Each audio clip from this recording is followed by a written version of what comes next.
Olá, povo feliz! Nesse vídeo vamos fazer duas questões da ESPSEX do ano de 2023.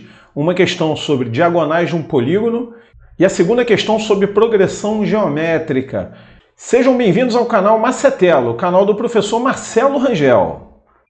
Questão número 1. Em um polígono regular ABCDEFG, como esse texto é muito grande, já vamos lendo, já vamos desenhando ele, que senão vai ficar muito confuso. Tá? Então eu vou desenhar uma linha poligonal aberta, porque eu não sei quem é o polígono, e vou colocar os vértices A, B, C, D, tá ok? Então desenhei uma linha poligonal aberta e vamos colocar os vértices aqui, ó, A, B, C e D, certo? Vamos continuar com a leitura.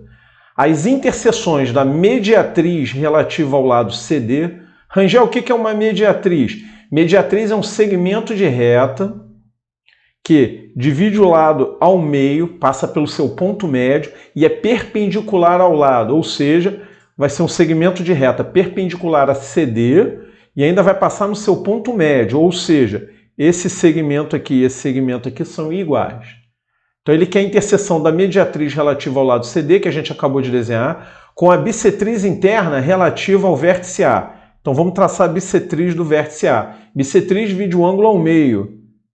A bissetriz relativa ao vértice A dividiu o ângulo A ao meio, ou seja, esse pedaço daqui e esse pedaço daqui são iguais, é a metade de A.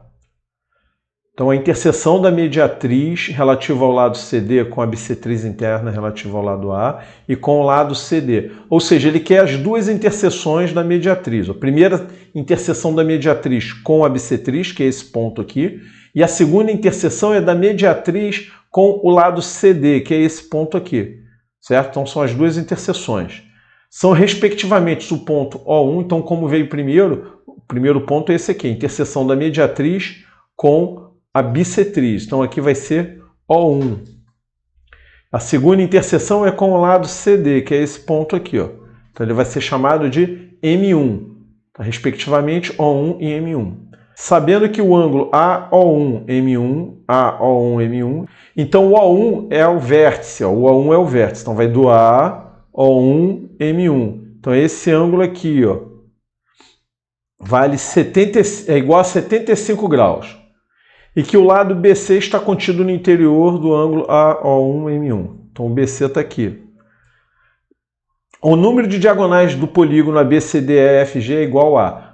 Bom, para saber o número de diagonais, eu primeiro preciso saber que polígono é esse, saber quantos lados tem esse polígono. Então, primeiramente, nós temos que descobrir quantos lados tem esse polígono, para poder descobrir quantos diagonais ele tem. Primeiramente, vamos observar essa figura formada aqui, essa figura formada por A, B, C, M1, O1, certo? Tem quantos lados aqui? Tem 1, 2, 3, 4, 5 lados, certo? Aqui é o ângulo interno, 90 graus, 75 graus, e aqui é a metade do ângulo interno. Esse pedaço daqui, ó, é a metade do ângulo interno. Para não trabalhar com metade, não trabalhar com fração, eu vou chamar a metade do ângulo interno de θ. Logo, o ângulo interno vai ser 2θ. Aqui, eu vou chamar a metade de θ e o ângulo interno vai ser 2θ. Então, o ângulo interno dele é 2θ. Quando eu tracei a bissetriz, dividi em dois ângulos iguais a θ. Então aqui no pentágono nós temos um ângulo de 75 graus, o θ, que é o ângulo formado pela bissetriz e o lado AB, 2θ, que é o ângulo interno, 2θ, que é o C, também ângulo interno, e um ângulo de 90 graus.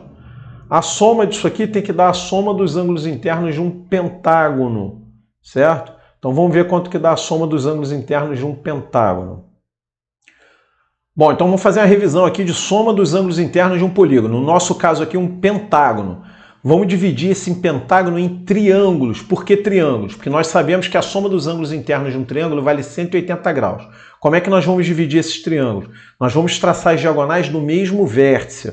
Ó, eu escolhi um vértice, vamos supor que seja esse aqui. Ó. Tracei uma diagonal e vamos traçar outra diagonal aqui. Ó. Então nós vamos dividir esse pentágono em 3 triângulos. Cada triângulo desse, a soma dos ângulos internos vale 180 graus. Então aqui eu tenho 180 vezes 3, que vai dar 540 graus. Então a soma dos ângulos internos do pentágono é 540 graus. Bom, esse método aí foi sem a fórmula. Vai que você esquece a fórmula e você tem como dar um jeitinho aí de conseguir matar a questão.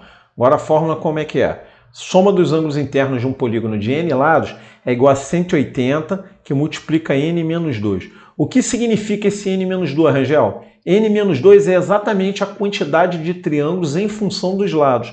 No nosso caso aqui, nós temos 5 lados. 5 menos 2 vai dar 3. São 3 triângulos. Perfeito?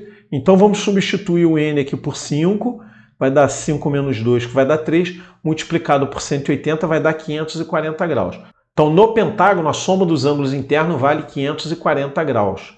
Então, vamos voltar agora para o nosso problema original. Então, recapitulando, nós desenhamos aqui um pentágono e a gente já sabe que a soma desses ângulos internos aqui tem que dar 540 graus, igual nós vimos na revisão. Então, vamos montar aqui uma equação. Θ mais 2θ mais 2θ mais 90 mais 75 tem que dar igual a 540 graus. Então, nessa equação, vamos juntar os termos semelhantes aqui, os θs. Já tem 2θ, 4θ mais 1, 5θ. E o 90 e o 75 eu vou passar para o outro lado da igualdade. Então, vai ficar 540 menos 90 menos 75. Então, isso aí ficou 375. 5θ igual a 375. Vamos passar o 5 dividindo. 5 está multiplicando o θ, passa para lá dividindo. Vai dar 375 dividido por 5, e isso aí vai ser igual a 75 graus. Então nós já temos o θ, vale 75 graus. Porém o que a gente quer é o ângulo interno, e o ângulo interno não é θ, é 2θ. Nós vamos ter que pegar esse valor e multiplicar por 2. Então nosso ângulo interno é igual a 2θ. Você vai pegar 2 e multiplicar por 75. Isso vai dar 150 graus. Tá ok? Esse é o nosso ângulo interno. Porém, eu, Marcelo, eu não gosto de trabalhar com ângulo interno. Eu gosto de trabalhar com ângulo externo. Por quê, Rangel? Porque a fórmula é mais simples, só por isso. Como é que eu faço para calcular o ângulo externo? O ângulo interno e o ângulo externo eles são suplementares, ou seja, a soma deles tem que dar 180 graus. Então, se eu tenho o ângulo interno igual a 150, só calcular o suplemento de 150, ou seja, 180 menos 150, que vai dar 30 graus. Então, o ângulo externo vale 30 graus. Então, para calcular o número de lados a partir do ângulo externo, é só você fazer 360 graus, isso é fixo, dividido pelo ângulo externo. No nosso caso aqui, 360 dividido por 30, que vai dar 12 lados. Então, esse polígono ABCDEF original, ele é um dodecágono, é um polígono de 12 lados. Agora, para fechar a questão, a gente tem que saber quantas diagonais tem o dodecágono. Vamos fazer uma revisão de diagonal também. Então, vamos fazer a revisão de diagonais de um polígono. Vamos lembrar a fórmula.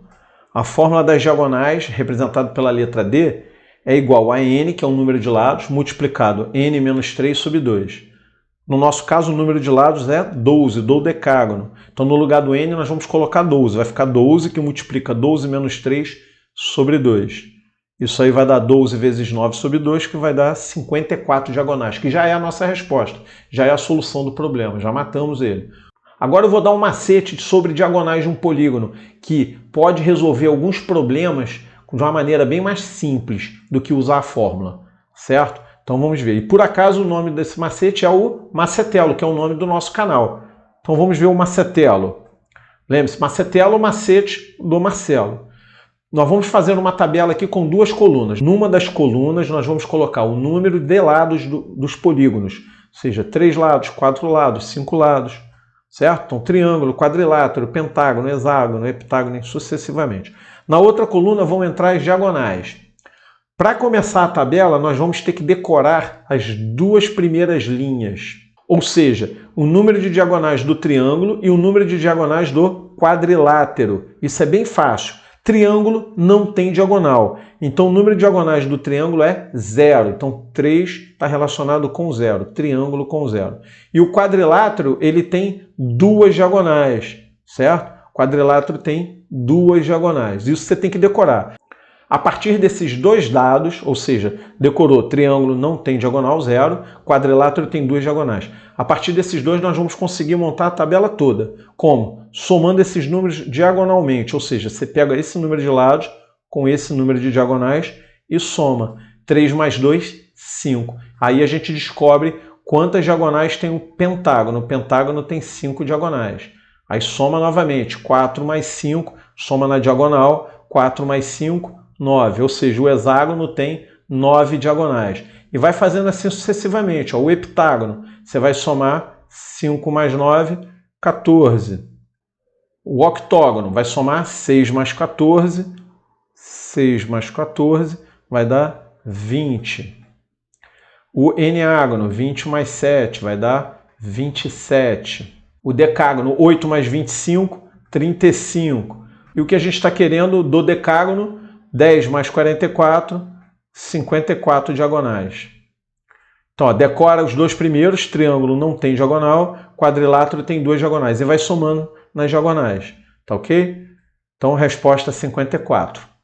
Lembrando que para algumas questões a fórmula é mais simples, para outras o macete é mais simples, tá certo? Por isso que é interessante vocês aprenderem os dois métodos.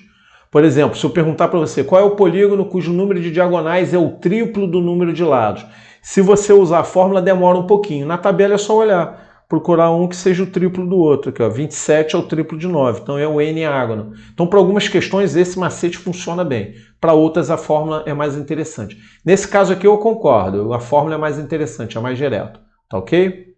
Então, nossa alternativa é letra C, 54.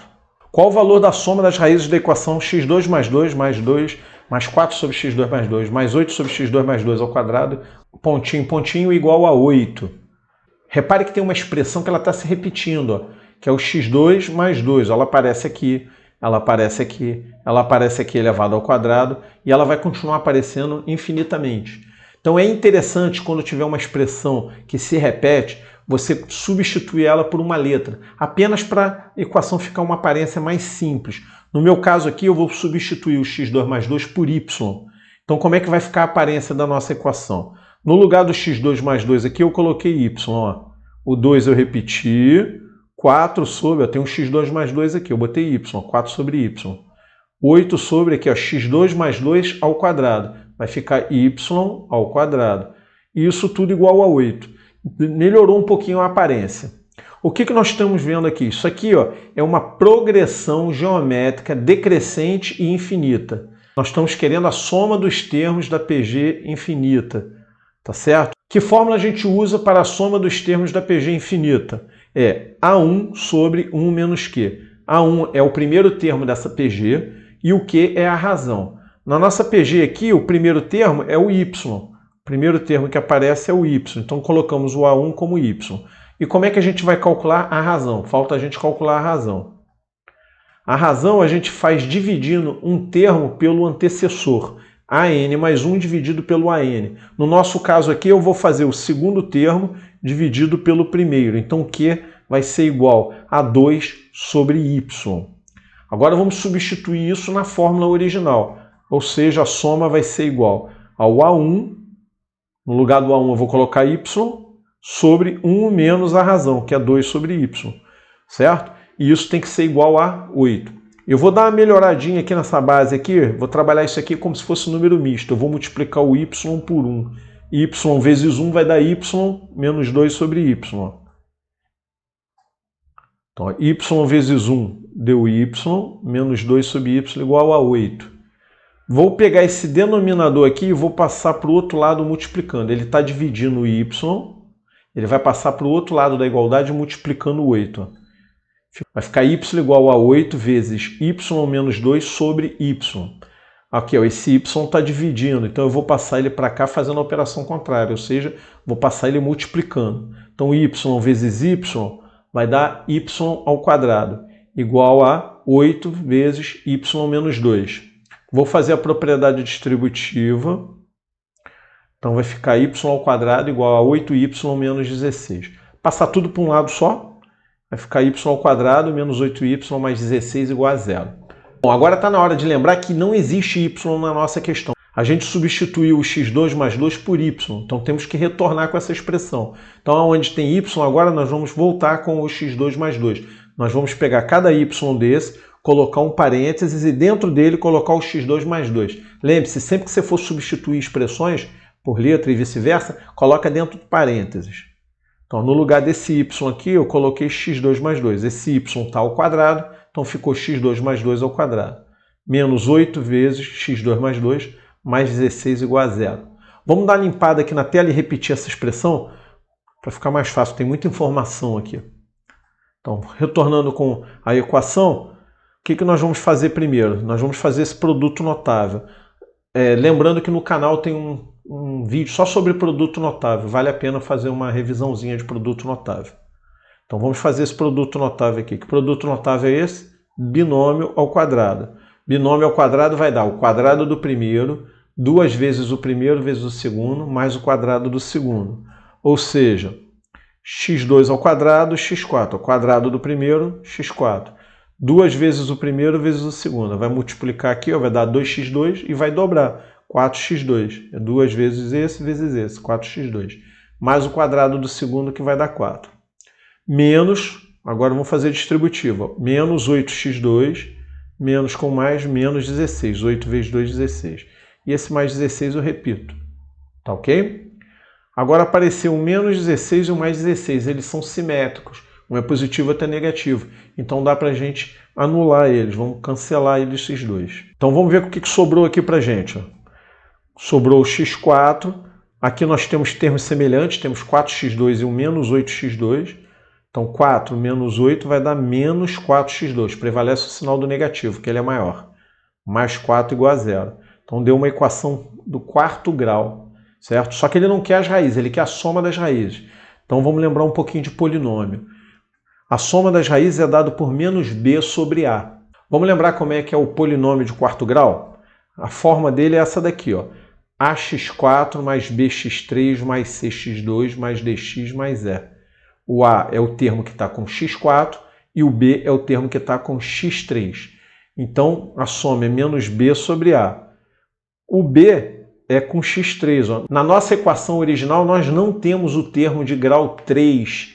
Logo, esse b vale quanto? Isso mesmo, b vale 0. E o a vale 1. É o que está acompanhando o x4. Então vai dar menos 0 sobre 1, que é igual a 0. Então a soma das raízes vai ser igual a 0. Letra B. E com isso a gente encerra esse vídeo. Qualquer dúvida, deixa aí nos comentários e obrigado por assistir o vídeo até o final. Tá? Muito obrigado, um abraço.